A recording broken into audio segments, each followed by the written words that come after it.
Muy bien, segundo bloque de la Mesa Roja, entrevista central. Ya tenemos aquí en los estudios del Puente FM 103.3 a Daniel Arbulo, titular de la Defensoría del Vecino y la Vecina de Montevideo, el defensor del vecino, digamos así, a grandes rasgos. ¿Cómo estás, Daniel? Gracias por Bien, venir. no, muchísimas gracias por la invitación, un gustazo. Un placer tenerte con nosotros. Primero, estaría buenísimo para que la gente lo sepa también, ¿no? Porque es como que es un cargo que la gente conoce, pero quizás no se sabe bien qué es lo que hace directamente, ¿no? La Defensoría.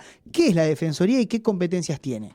Bien, la Defensoría de Vecinas y Vecinos tiene, en primera instancia, fue creada en el 2003.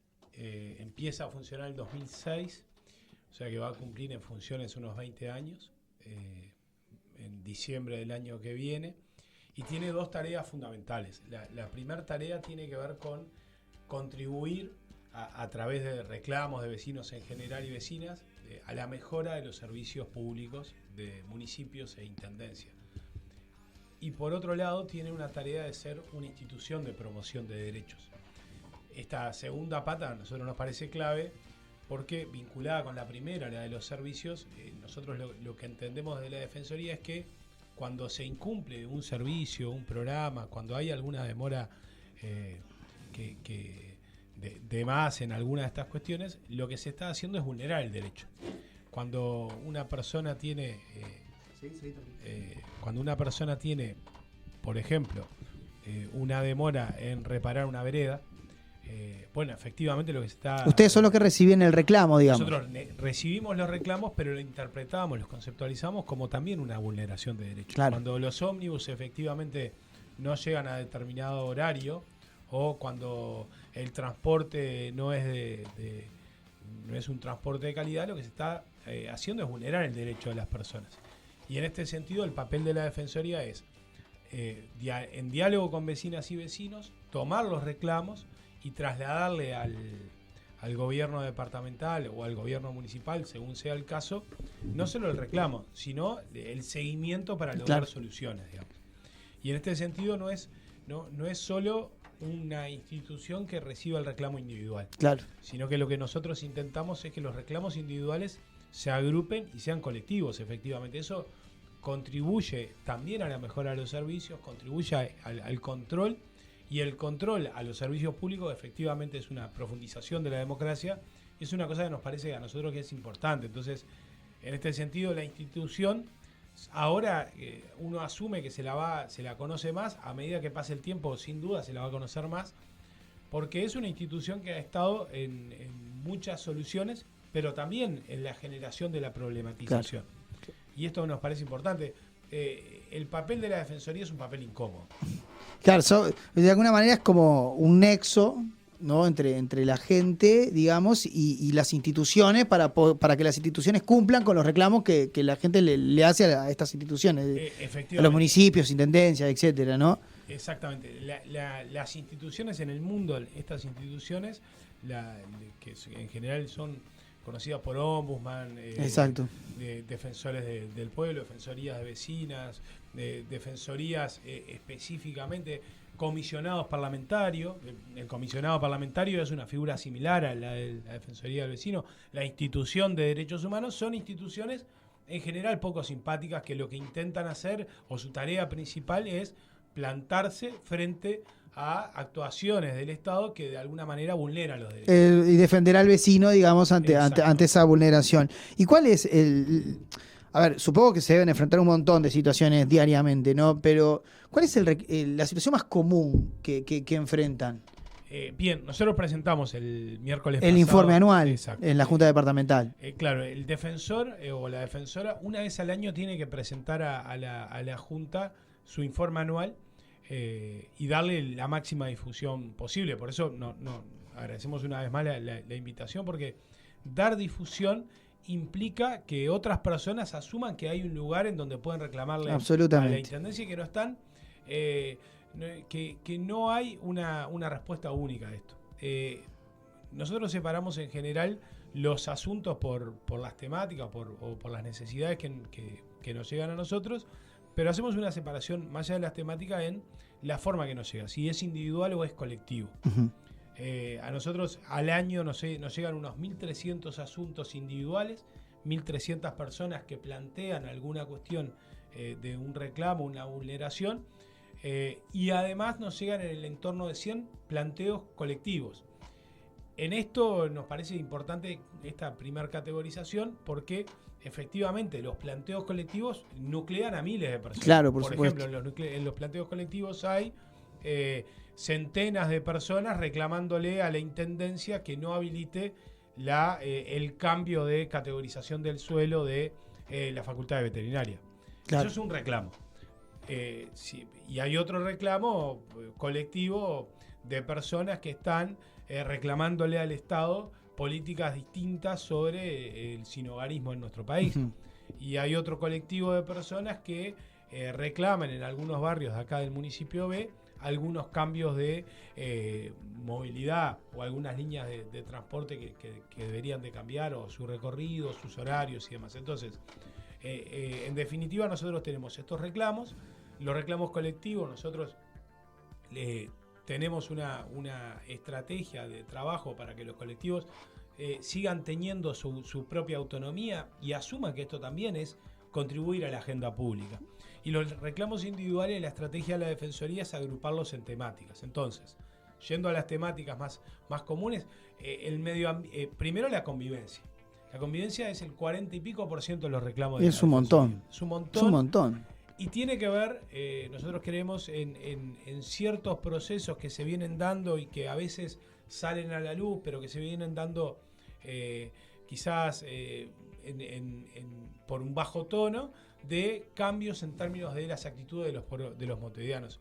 En los reclamos de convivencia hay la convivencia que uno podría esperar de vecinos y vecinas por ruidos molestos, por incumplimiento de alguna norma interna, los perros y demás.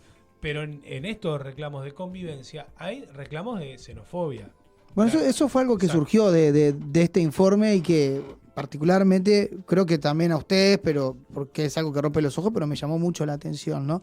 Y además y estuve viendo que remarcabas un dato que me resulta importante remarcar, que en Montevideo cada vez nace menos gente, o sea, cada vez tenemos menos nacimientos, censo a censo, y tenemos una migración, ahora creo que se cortó un poco, pero bastante constante en los últimos 10, 15 años. El montevideano respondió mal a la migración, aparte, y da la impresión de que es un tipo de migración específica, ¿no? Que es contra los latinos, ¿no? Contra los dominicanos. ¿Cómo lo ves? ¿El montevideano cambió? Bien, precisamente en nuestro informe, lo que nosotros queríamos mostrar eran algunos cambios estructurales. Hay un cambio estructural en Montevideo que es, disminuimos en 23.000 personas entre un censo y otro. En 12 años disminuimos 23.000 personas. Si nosotros quitáramos el efecto migración, que fueron unas 100 y pico de mil personas, fueron miles de personas, la disminución de la población de Montevideo sería muy superior todavía. Entonces acá hay un dato relevante. La migración llegó, es parte de nuestra vida cotidiana, es parte de la vida cotidiana de todos los municipios, con algún efecto mayor en los municipios centrales. Esto es típico de las migraciones. Los uruguayos cuando se han ido al exterior en general terminan viviendo, por lo menos en los primeros años, en el centro de las ciudades, que es donde se acumula más servicios, donde alguien puede conocer mejor el resto de la ciudad y demás. Ahora, hay colectivos de migrantes organizados en cooperativas ya. Hay colectivos de migrantes que han organizado sus barrios. Nosotros estuvimos el año pasado en Las Cañitas, un barrio muy colectivo en términos de sus acciones, que es conocido por el barrio de los dominicanos. Ahí hay muchísimo trabajo comunitario, hay ollas populares, hay un trabajo de limpieza del espacio, de vinculación de los dominicanos que llegan al país, de vinculación entre las familias. Sin embargo, nosotros lo que creemos es que hay dos componentes de este proceso de discriminación, que en algunos casos llega por su profundidad, digamos, a acciones xenofóbicas. Primero los vecinos y vecinas, las personas, las comunidades, y segundo, el propio Estado.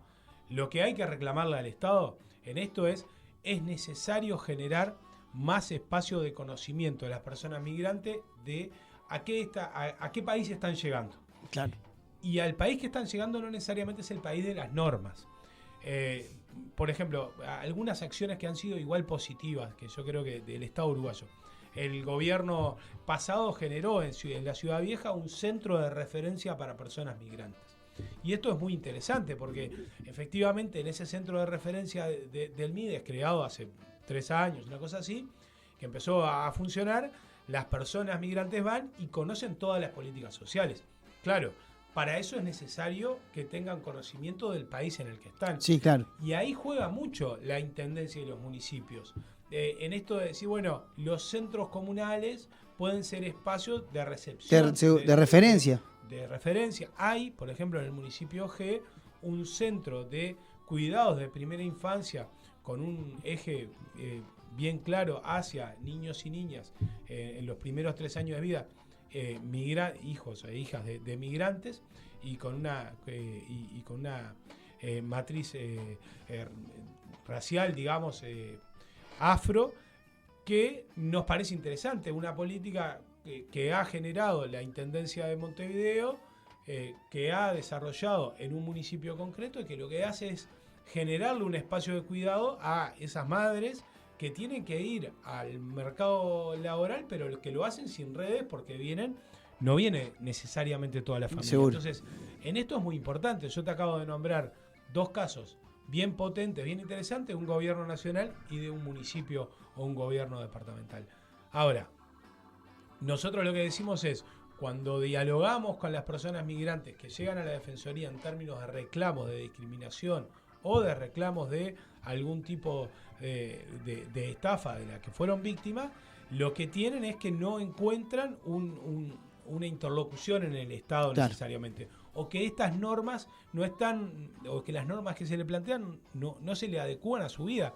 Imagínate vos que una de las normas dice que los niños van a acceder a la educación pública casi inmediatamente. Eso no es verdad. ¿Por qué no es verdad? Porque en general no necesariamente hay una respuesta de cercanía entre la escuela donde va el niño o donde se le asigna al niño y el lugar donde vive, claro. Viven. Ahora, si eso le pasa a alguien que hace 25 años vive en La Teja y le dicen, bueno, a tu hijo o hija le toca El Cerro o le toca Paso Molino, alguien dice, bueno, tiene sentido. El barrio, tiene sentido. Ahora, si la familia se alojó en una pensión en una pensión que está, no sé, en Jacinto Vera, y le generás una escuela en Positos, bueno, eso es muy difícil para sí, para que pueda llegar, sí, claramente. Entonces, nosotros lo que creemos es, hay que poner sobre la mesa, y este es el papel de la Defensoría, estas situaciones, vinculadas con un componente de convivencia entre algunos barrios, algunos vecinos y vecinas, con los nuevos vecinos que tienen otras formas de actuar, otras prácticas. Es un choque cultural lo que digamos, estas situaciones de xenofobia, a ver si me explico bien. ¿Es una cuestión de racismo por una cuestión de piel específicamente, o es una cuestión cultural del montevideano con el migrante? Yo creo que hay de las dos. Creo que hay una cuestión de racismo establecida, instalada. Uruguay es un país que todavía piensas aquella frase de somos una penillanura levemente ondulada y abierta al mundo, y esto no es así. Entonces, bueno, nosotros recibimos... A ver, Uruguay ha tenido casos de racismo, hasta los tiene hoy. Yo recordaba el día 19 de agosto, que fue la marcha de las personas viviendo en calle, el caso de Andrés, un vecino de Ciudad Vieja, que fue quemado vivo por vivir en calle y por ser negro. Uruguay todavía tiene, y la Defensoría es parte... porque ahí hubo una gestión con el Ejecutivo Departamental, tiene todavía la triste y lamentable historia de racismo estructural de la dictadura, excluyendo a las familias afro del barrio sur y de Palermo. Viven algunos de ellos y algunas de ellas en el municipio A. Todavía no hay una respuesta integral a esta situación.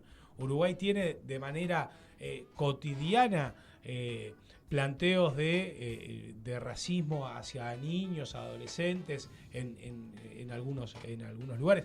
Uruguay sigue teniendo casos de personas que contratan de forma informal y irregular a mujeres migrantes para que hagan el trabajo en una forma casi que semiesclava. Sí. Uruguay tuvo, no hace mucho, en Artigas, migrantes venezolanos a los que se les tomaban los pasaportes para que pudieran hacer el trabajo. Entonces, cuando nosotros nos planteamos ¿esto con qué tiene que ver? Y nosotros creemos que tiene que ver con una práctica establecida, que luego, en esta práctica establecida, se dan algunos discursos más o menos mediatizantes del problema. Esto es, bueno, sí, hay un choque cultural, sí, efectivamente hay un choque cultural. Ahora, ese choque cultural también se da entre generaciones.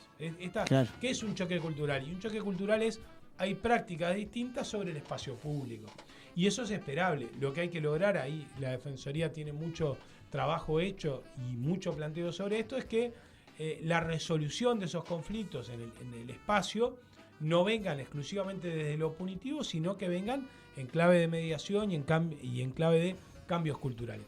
Volviendo al planteo sobre el racismo y la xenofobia, nosotros creemos que hay toda una matriz de discriminación que implica en primera instancia la negativa de esto, ¿no? Cuando se conoció la triste el triste descubrimiento en el caserío de los negros en Capurro. Ayer escuchaba a Gabriel Kirichi que decía algo sobre Montevideo. Montevideo era el puerto que recibía, que tenía la documentación que habilitaba, digamos, que recibía a los esclavos que venían de África para estas regiones. Entonces, no podemos decir esto es un proceso de los últimos años en función de la... Hay un racismo estructural, digamos. Hay un racismo estructural. Y montevideano.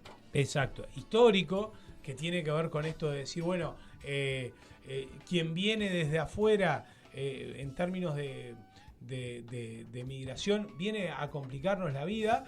Y de hecho, nosotros esto lo hemos comentado, lo decíamos en la Junta, los reclamos que llegan a la Defensoría sobre esta temática no solo son reclamos de migrantes que han sido discriminados, sino de personas que ya estaban establecidas, uruguayas ya establecidas hace años, que exigían a la Defensoría la defensa de su derecho de no tener un migrante al lado. Esto es demasiado complicado. Sí, o sea, total. Entonces, ahí el papel de la Defensoría es un trabajo de reeducación, claro. De sensibilizar a las personas, pero es muy complicado cuando alguien toma la acción racional. Yo me imagino la acción racional de abrir una computadora, buscar a dónde ir, digamos, escribir un correo electrónico y decir, me molesta tal vecina porque tiene prácticas de su país de origen. Y yo no quiero ese tipo de vecinos acá al lado. Entonces, alguien dice, bueno, efectivamente, ahí tenemos un problema cuando hay procesos, yo decía, el proceso de negación, acá nunca pasó nada, o el proceso de sensibilizarse con esta situación. Nosotros lo que nos parece es que nosotros lo que tenemos que hacer desde la Defensoría es explicitar que estos problemas están. Y estos problemas están, uno los puede cuantificar, pero más allá de lo cuantificable o no, que existan casos que lleguen a la Defensoría en un número relevante, es un problema porque no llega a toda la Defensoría. La Defensoría, por más trabajo que nosotros hagamos de llegar a los territorios, no está en todos los territorios, tiene debilidades importantes en términos institucionales. No, aparte hay una cuestión que queda, digamos, post el reclamo, ¿no? O sea, la persona viene, reclama, la Defensoría de alguna manera resuelve el inconveniente, pero bueno, después, de alguna forma, la Defensoría no puede estar atrás de todas las personas todo el tiempo, ¿no? O sea, hay una cuestión ahí que quizá por una cuestión logística, presupuestal, la Defensoría no puede estar atrás de los casos que ya se resolvieron, entre comillas, que después puede volver a haber otro problema ahí, ¿no? Que el vecino pueda volver a decir, otra vez tengo a este vecino acá al lado que tiene sus prácticas de su país de vuelta, ¿no? O sea, también es difícil eso, ¿no? Estar atrás de todos los casos, ¿no? Claro, hay parte de la estrategia de la Defensoría, porque por eso yo decía al principio, es un interjuego entre la primera tarea, que es mejora de servicios, y la segunda, que tiene que ver con la promoción de derechos, es esto de articular con el Estado, con las oficinas públicas que ejecutan, y también con con el legislativo departamental especialmente, en esto de decir, bueno, si yo encuentro determinado quantum de problemas o este tipo de problemática, tengo que articular para que efectivamente hayan respuestas ya estructurales. Por lo pronto, ¿cómo es esa articulación con los organismos? Bien, ahí, y con la Junta especialmente, ¿no? Hay algunas cuestiones que me parecen interesantes de tu pregunta. Es la Defensoría, el papel histórico que ha tenido es esto de plantear temas. Una vez planteados los temas, en la historia la Defensoría ha formado parte de muchas comisiones y forma parte de comisiones de trabajo en general con el Ejecutivo. Nosotros somos parte, por ejemplo, de una comisión que se planteó hace 2 periodos en la Intendencia, que es una comisión del transporte, ¿no? Un espacio de trabajo sobre el transporte público en Montevideo, en donde está la Intendencia, están las empresas, están los trabajadores del transporte y están los usuarios. La Defensoría es parte de ese espacio de articulación, en función de algunos problemas que tenían que ver con movilidad. Y ahí nosotros trasladamos, en conjunto con la Coordinadora de Usuarios, que es un colectivo muy interesante, que hace un trabajo muy interesante en términos de reclamos permanentes sobre la mejora del servicio público. Entonces, la Defensoría ahí tiene un seguimiento de las temáticas de movilidad. Exacto. En términos de discapacidad, por ejemplo, nosotros, la Defensoría, hace un par de periodos, cuando estaba Ana Agostino, fue la institución encargada de monitorear el primer plan de accesibilidad del gobierno de Montevideo. Montevideo dejó de tener un plan de accesibilidad integral con compromisos de todas las áreas del gobierno, pero ahí estuvo la Defensoría planteando distintos avances que pudieran haber o avances que no hubieron, pero ahora hay un espacio participativo aprobado por la Junta Departamental con presencia de las organizaciones de personas en situación de discapacidad, y la Defensoría es una interlocutora de las personas en situación de discapacidad y también de la Intendencia de Montevideo. Por ejemplo, en el tema de discapacidad, atándolo con movilidad, el año pasado Montevideo se quedó sin taxis accesibles. Parte del trabajo de la Defensoría fue contribuir en la denuncia de esto y además contribuir en la mirada de las personas en términos de lograr una nueva licitación que genere las placas nuevas de taxis y que tome, por ejemplo, en cuenta una resolución, una moción que aprobó por unanimidad la Junta de Montevideo, de asumir que los taxis que van a ir llegando sean todos accesibles.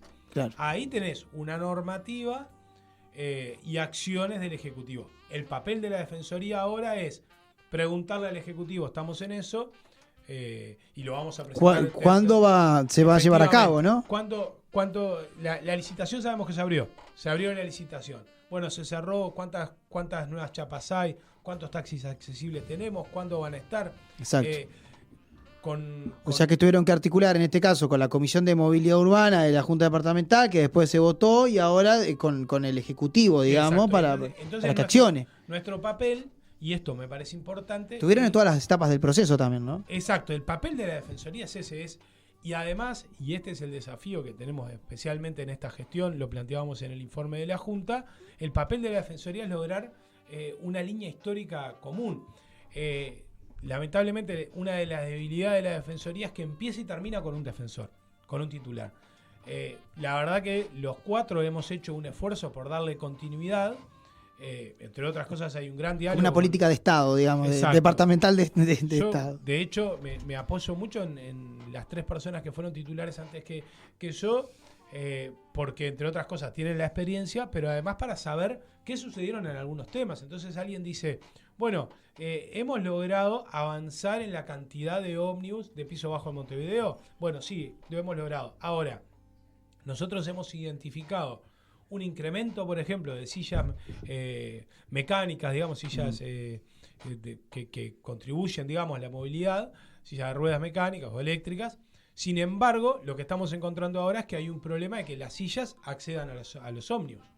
Claro. Entonces, hay que ver el modelo de ómnibus si es compatible con el tipo de silla. Exacto, entonces aquellos problemas hoy se mantienen, o aquellos temas de interés se mantienen, pero los problemas son distintos. Claro. Entonces, por ejemplo, el miércoles pasado la Defensoría convocó, estoy como tirando ejemplos de cómo accionamos nosotros, la Defensoría convocó a un espacio de diálogo sobre Diógenes, sobre la situación de acumulación de vecinos y vecinas de lo que es el síndrome de Diógenes, de personas que acumulan, para que no se escuchan y no saben, es la persona que acumulan de todo en realidad, porque no es nada en específico, o sea, exacto. Cartón, papeles, recuerdos, etcétera, etcétera. Eso fue un tema que nos preocupó a nosotros en la Defensoría hace 3 periodos antes, digamos, en el entorno del 2010, una cosa así, cuando estaba Fernando Rodríguez en la Defensoría,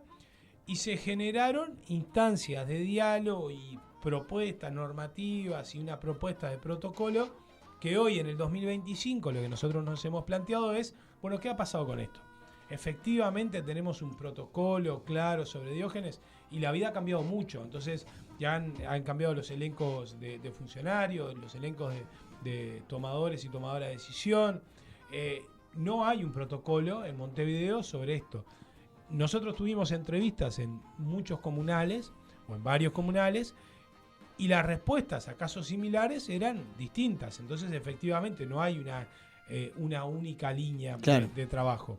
Pero además hemos tenido casos de personas con Diógenes, con un proceso de acumulación, en los cuales nosotros hemos contribuido articulando, pero que no siempre la articulación era en el mismo sentido. Entonces, lo que dijimos fue, pues bien, tenemos un problema, es un problema que está establecido, que puede, que nadie lo puede negar, porque reunidos con varias áreas sociales existe este problema. Hay que lograr en el 2025 un nuevo protocolo 2025 que asuma este problema. Segundo, hay que lograr, y ahí trasladaremos a la Junta de Montevideo, que haya una normativa y un debate legislativo claro sobre esto. Efectivamente, por ejemplo, en donde aparezcan las distintas definiciones. En la normativa no hay una definición de Diógenes. Específicamente sobre, claro. Entonces, y no se puede legislar también sobre algo que no sabe qué es, ¿no? Exacto. Entonces, nosotros la semana pasada hicimos un conversatorio. Fueron equipos técnicos de varios municipios y de varios centros comunales, fueron equipos técnicos de UTE, del área social, y equipos técnicos y una dupla de técnicas del BPS. Entonces, bueno, tenemos que seguir acumulando para que todas las instituciones o las partes institucionales o las áreas institucionales asuman cuál es su papel en esto y que podamos llegar efectivamente un protocolo 2025 y además un debate legislativo que tome en cuenta esta categorización. ¿Qué es Diógenes? ¿Qué es acumulación? Exacto. ¿Qué es el síndrome de Noé? ¿Qué es la acumulación de animales? ¿Qué tipo de procesos más comunitarios tiene que haber? El debate en torno a si el tratamiento tiene que ser exclusivamente en territorio. Ahí nos decían, hay algunas dificultades. O si tiene que ser más a nivel central, con un dispositivo que articule y dialogue con los territorios. Claro. Y además, ¿cómo se hace el seguimiento? Porque esto es importante. Porque en algunos casos, si las personas con estas... es una enfermedad, ¿no? Estamos hablando de gente que tiene una enfermedad, ¿no? O sea, claro. Puede... interpreto que la persona... Uno puede ir a ayudarla, quizás sacarla de la situación de alguna forma, pero si no hay monitoreo... está a 2 minutos de que la persona vuelva posiblemente a recaer en su conducta, ¿no? Exacto, entre otras cosas porque las condiciones en las que entró en esa conducta tienen que ver con la soledad, tiene que ver con los años, entonces a medida que vayan pasando temas psicológicos, sociales. Hay alguna cuestión psicológica, hay aspectos psicológicos ahí, hay una cuestión de no contar con redes. Bueno, efectivamente no se soluciona con la limpieza. Y entonces ahí parte de la discusión es: tiene que haber una normativa, tiene que haber un protocolo y tiene que haber una evaluación. Un equipo trabajando. Y con respecto a las personas en situación de calle, porque también es parte del informe. Bien. Y justo, el 19 se cumplió, fue el día de las personas en situación de calle. Hubo incluso en la Junta Departamental se aprobó una moción con respecto al tema. hubo un debate muy interesante en la Junta Departamental con respecto a ese tema el día jueves. ¿Qué conclusiones saca el informe con respecto a esto? Bien, primero la Defensoría trabaja la temática de las personas sin hogar desde hace unos cuantos años. Fue también de las instituciones que dio la mala noticia. Esto de dar malas noticias es parte del trabajo. Es parte de la tarea que se hace. Desde el 2006 hasta ahora no ha parado de crecer la situación. Nosotros presentamos el año pasado en la Comisión de Desarrollo Social un informe de la Defensoría que tomaba algo que hicimos este 19 de agosto, que es un monitoreo de la marcha.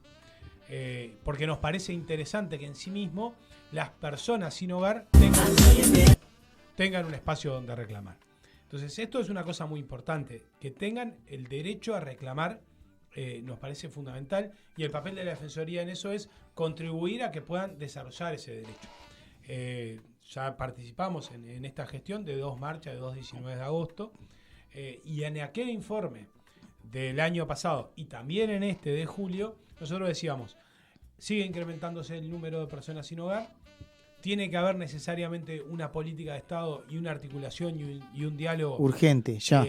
Con una mirada a largo plazo, en donde se acuerden primero la evaluación. Cuando también se presentó el informe de la Defensoría, fue parte del debate de la situación del sinhogarismo. Porque la primera conclusión a la que tenemos que arribar es que el problema de las personas sin hogar es que efectivamente no tienen hogar. Entonces, ninguna, y esto lo decía, y puede que no caiga simpático, digamos, pero ninguna de las 3 normativas que se han creado en este país vinculadas con las personas sin hogar han sido la solución. Yo decía, existió la ley... De hecho, sigue aumentando. Sigue aumentando, o sea, exacto. Lejos de resolver, de alguna manera, pareciera que está empeorando el problema. Exacto, pero además esta cuestión que tiene una lógica similar, que es la ley de vagancia, lo que dice es que si una persona efectivamente se demuestra a través de un juez que es un vago, que es alguien que no trabaja, que no tiene hábitos de trabajo, lo que puede hacer es expulsársela del departamento, digamos. La ley de faltas, que es de otro gobierno, digamos... bueno, ahí había un debate con el Mides entre, digamos, qué rol tenía la Intendencia con las personas en situación de calle con el tema de la ley de faltas, ¿no? El gobierno anterior, Lema acusaba a la Intendencia, ¿no? No, pero ahí hay una cuestión que me parece que es importante, que es la ley de faltas, en estricto rigor, lo que hace es trasladar a la persona del punto A al punto B. Eso es lo que hace la ley de faltas. No resuelve el problema. No está resolviendo el problema. Lo está corriendo para otro lado, digamos. Exacto. Y de nuevo, acá la ley de faltas fue creada por otra fuerza política. La ley de internación compulsiva es otra ley similar que tiene que ver con los casos de consumo problemático, hay ahí alguna cuestión vinculada con la salud, pero en estricto rigor lo que soluciona la ley de faltas, nosotros decíamos, mueve la persona del punto A al punto B, la ley de internación compulsiva la mueve del día A al día B. Claro. ¿Por qué? Porque la persona, una vez que se estabiliza, vuelve a salir. ¿Pero vuelve a salir a dónde? A la calle. ¿Vuelve a salir en qué condiciones?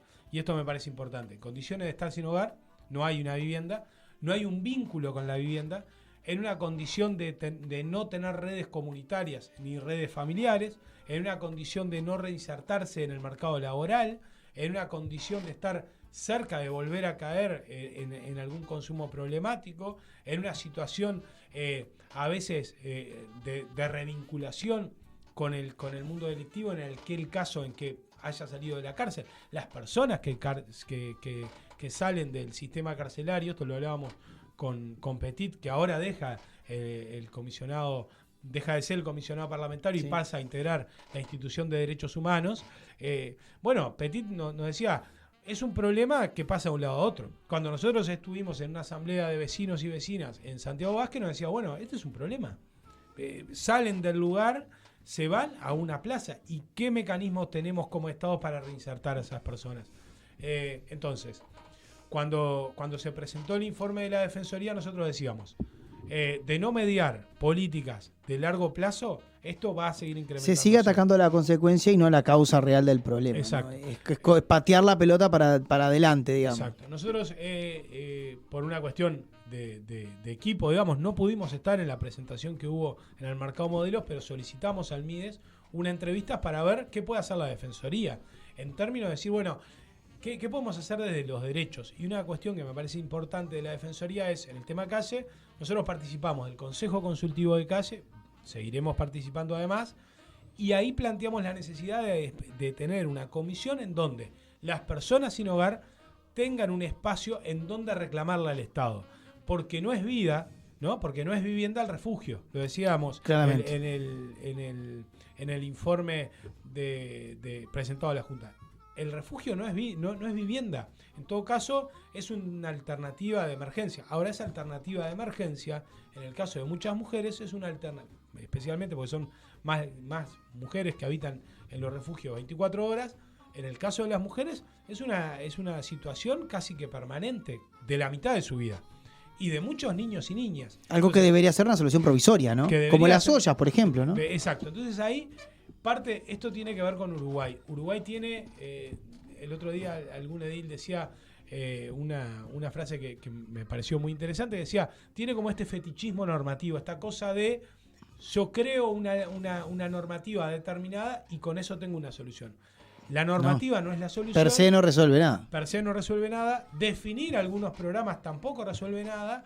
Ahora, el papel, de nuevo, en términos de dar a conocer la Defensoría, el papel de la Defensoría es decir, bueno, las personas que habitan los refugios tienen derecho a reclamar cuando, por ejemplo, hay un colchón con chinches.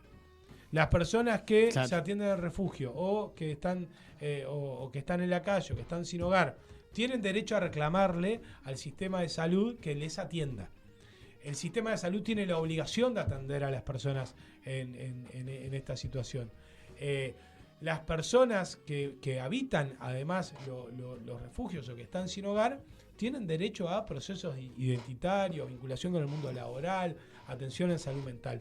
Y esto está vinculado con los vecinos que están que tienen techo, porque ahí está también parte del reclamo. Los vecinos que tienen techo, en muchos casos, llegan a la Defensoría planteando que efectivamente el Estado no está cumpliendo con su papel de dar una solución de vivienda. Entonces vamos mucho más atrás. La Constitución nos da el derecho constitucional de tener una vivienda.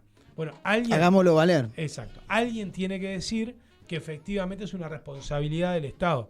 Por tanto, cuando nosotros empezamos en el debate o en el tratamiento de un asunto vinculado con una persona que habita en calle, lo que tenemos que terminar es en esta cuestión de todos los problemas de los que es parte esta persona. Entonces, creemos que el trabajo de la Defensoría es seguir en el Consejo Consultivo de Calle, participar del espacio de derechos humanos que se creó para que haya un seguimiento de los reclamos de las personas y seguir instalando en agenda el diálogo interinstitucional, interpartidario y con todos los interposibles, digamos. Acá nadie puede plantearse que tiene la varita moral como para plantear, bueno, esto se va a solucionar solo conmigo o no se va a solucionar porque estás vos, sino que hay que lograr que efectivamente la solución vaya con una mirada a largo plazo. Entonces, sobre la situación de personas sin hogar, hay que generar mecanismos de política de Estado. Para los países para los países, incluso países europeos, digamos, con otro potencial, con otra situación económica más robusta, digamos. Exacto. Ha sido una cuestión de muchos años solucionar. Ahora, lo que no es solución es transferir a las personas del punto A al punto B. Esto que hizo París cuando tuvo algún festejo, me pareció terriblemente triste. Sí. Siempre pasa en los grandes eventos deportivos. Bueno, pasó en Brasil también. Exacto. ¿No? Entonces uno mira y dice, bueno, ¿qué hacemos a las personas? Las corremos del lugar. Lo que nos parece que tiene que tener Montevideo, y esto es otro tema que ha trabajado la Defensoría, es decir, tenemos 23.000 personas menos, pero tenemos 50 y pico de mil viviendas vacías. Sobre esto trabajó la Defensoría. Eso te quería consultar, porque no sé qué tema podría tocar ahí la Defensoría con respecto a la cantidad de, por ejemplo, de viviendas que tienen deuda importante con la Intendencia de Montevideo, que quizá la Intendencia de Montevideo pueda expropiar de alguna forma para poder brindar esta solución real, ¿no? Porque es como decís vos, podemos tener un montón de programas, un montón de legislación, pero queda muerto, es letra muerta si no hay una infraestructura que sustente. En este caso, ¿qué rol puede jugar la Defensoría para poder recuperar de alguna forma estas viviendas y poder brindar una asistencia de vivienda a personas que lo necesiten, ¿no? Porque bien, ahí hay algunas cuestiones que me parecen interesantes. La Defensoría en el 2012, una cosa así, generó una identificación, un mapeo de fincas abandonadas en el municipio B. Cientos. Se sumó ahí el municipio CH y el municipio C en esto de identificar y mapear. De ahí se generaron algunas agendas de trabajo que terminaron en el programa Fincas Abandonadas de la Intendencia. Yo sé que hay un debate a nivel nacional sobre las viviendas abandonadas.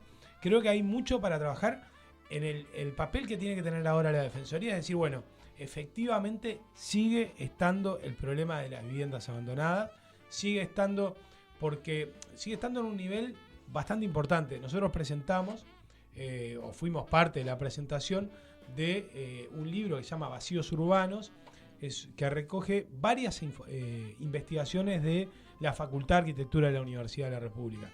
Lo presentamos en la biblioteca de la Junta de Montevideo, en la previa de los procesos electorales. Nos parecía que era un buen aporte en términos de debate de la Defensoría, y participaron todos los partidos políticos, representantes de todos los partidos políticos. Y ahí la gente de Facultad de Arquitectura decía, bueno, por una cuestión de la fricción o la relación oferta-demanda, 4 puntos de 4% de viviendas vacías, y es atendible, digamos, es esperable, porque bueno, la gente fallece, se muda, se divorcia, cambia es un de número trabajo, esperable, digamos. 5%, está dentro de los promedios. Exacto, 5% ya está bien. Ahora, nosotros tenemos barrios que estamos hablando más del 15% de viviendas vacías. Hay barrios enteros que perdieron, creo que comentabas el otro día, no sé si fue el caso, creo, del municipio G, si no me equivoco, que perdió 15.000 personas, ¿puede ser? El municipio D, perdón. De las 23.000 personas, o sea, si tomamos en cuenta los dos censos, del 2011 y el 2023, solo 2 municipios, el B y el CH, ganaron en población. Solo 2. Sin embargo, si uno toma los municipios centrales, C, B, CH, el incremento de construcción de vivienda es enorme. De hecho, Montevideo, más o menos en ese periodo, cuando perdía 23.000 personas, generó la autorización de unas 30 y pico de mil viviendas promovidas. Sin contar acá otras viviendas que se han construido por fuera de esto, y sin contar el aporte de la vivienda cooperativa, claro, que en algunos barrios es muy importante. Y tan importante a veces como la vivienda promovida. Entonces, pero nosotros tomemos solo que son 35.000 viviendas que se construyeron. Sabemos que hay un subregistro. Sí, claramente. Diciendo. Yo tengo 30 y pico de mil viviendas nuevas y tengo 23.000 personas menos. No puedo tener tantas personas en situación de calle. Y mucho menos puedo tener, y ahí las viviendas nuevas de alguna manera sí ayudan a explicar que hayan decenas de miles, más de 50.000 viviendas vacías.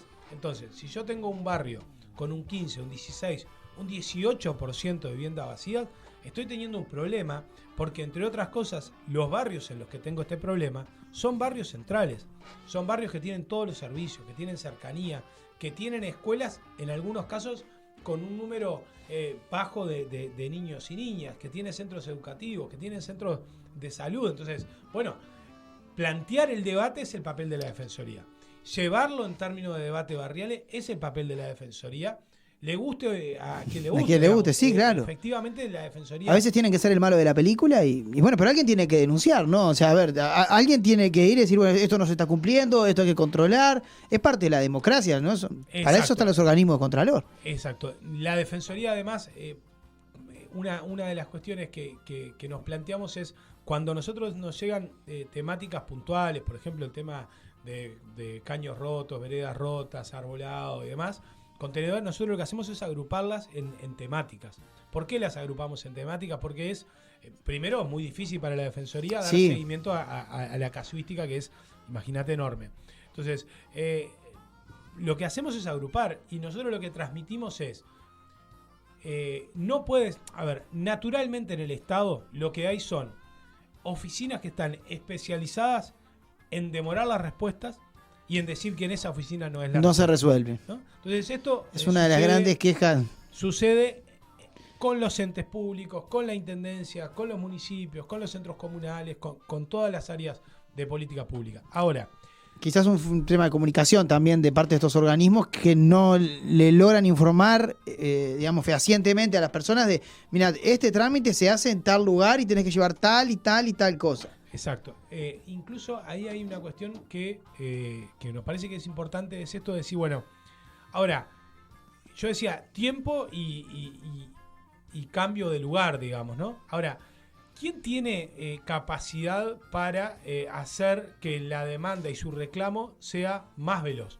¿Quién tiene más espalda? Entonces, Por si yo supuesto. tengo la capacidad de contratar un abogado que vaya y haga un reclamo a la Intendencia de Montevideo porque tiene un caño de saneamiento roto en mi patio, bueno, es probable que lo mío sea Más rápido que lo tuyo. totalmente. Entonces, y si lo tuyo es a través de un reclamo y tenés 15 reclamos, ¿no? Y 2 años, bueno, es complicado y hay una cuestión de desgaste y hay una cuestión Sí, de fastidio, ¿no? de fastidio. Y entonces parte de la pregunta que le hace la Defensoría en general al gobierno, en este caso al departamental, es decir, bueno, en estos casos, ¿cómo se logra buscar alguna solución para que hayan algunos mecanismos a través del cual, si una persona reclama en tanto tiempo, tantas veces, y además la propia intendencia, cuando hace la supervisión del problema, dice efectivamente tiene razón la persona,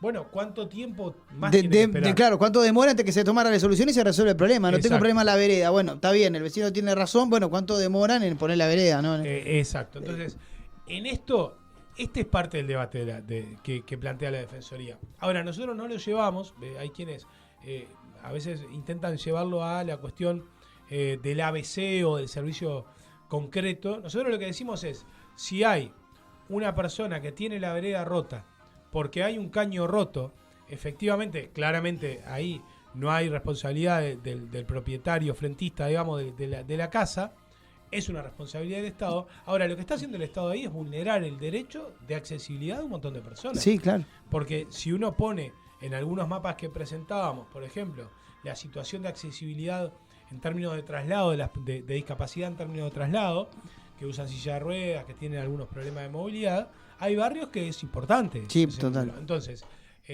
nosotros tenemos que asumir que, por ejemplo, el 30% de las personas tienen algún tipo de discapacidad. Bueno, es un dato muy, muy importante. Entonces, si yo no tengo la vereda construida y las personas... 3 de cada 10 para que quede claro, bastante en claro que es un montón. Es un montón. Es un montón. Y si yo tengo en barrios que efectivamente no puedo trasladarme por la vereda, estoy vulnerando el derecho de esta persona. Y esto sucede en barrios periféricos, pero también en barrios centrales. Entonces, el papel de nuevo de la Defensoría es decir, tomamos estos casos que parecen ser del ABC puro y duro y lo trasladamos en términos de vulneración de derechos. Si hay un problema de medio ambiente, por ejemplo, de basurales que se generan o de contenedores que no se mantienen o lo que se nos ocurra, bueno, efectivamente no hay solo un problema de gestión. No. Hay un problema de vulneración de derechos. De derechos. Y ahí donde acciona la... Exacto. Y a veces la vulneración de derechos la lleva adelante un privado y a veces la vulneración de derechos la lleva adelante con la misma intendencia, el mismo Estado, digamos. Exacto, el Estado. Y a veces la lleva en combinación el Estado y un privado. Porque, por ejemplo, cuando alguien reclama porque hay una fábrica que está contaminando, ¿no? Y tiene un problema ahí, y va a la Intendencia o al Estado y hay una demora del Estado para responder sobre la contaminación, hay, se quiera o no, una combinación entre la vulneración de derechos que inició la contaminación y la vulneración de derechos de un Estado que no responde. Exactamente. Entonces, bueno, ese es parte ese articular, digamos, en ese tema. Bueno, vamos a invitarte de vuelta, porque la verdad que me pareció súper interesante el tema. Nos queda un poco tema afuera, el tema de transporte, pero me gustaría invitarte nuevamente para que lo podamos estar conversando, porque está buenísimo que la gente sepa que tiene un lugar, digamos que hay un lugar dentro en este caso de la Intendencia de Montevideo que se ocupa de controlar y de verificar que no se estén vulnerando los derechos de las personas, que las personas puedan acceder a los servicios. Por eso coincido contigo y también pensaba cuando íbamos a hacer esta nota de la importancia de que el vecino y la vecina sepan que cuentan con con un organismo que le puede ayudar a que se respeten sus derechos, a que tengan, digamos, una mejor calidad de vida, porque en definitiva es eso, ¿no? Así que agradecerte, Daniel, que hayas venido acá con nosotros. Y como hago siempre con todos los invitados, ahora que estás en vivo, te obligo al aire a que vuelvas a la Mesa Roja. Bueno, acá estaremos de nuevo. Cuando quieran. Vamos arriba. Nos dio el ok, Daniel Arbulo. Muchísimas gracias por estar aquí con nosotros. Defensor del vecino y la vecina de Montevideo.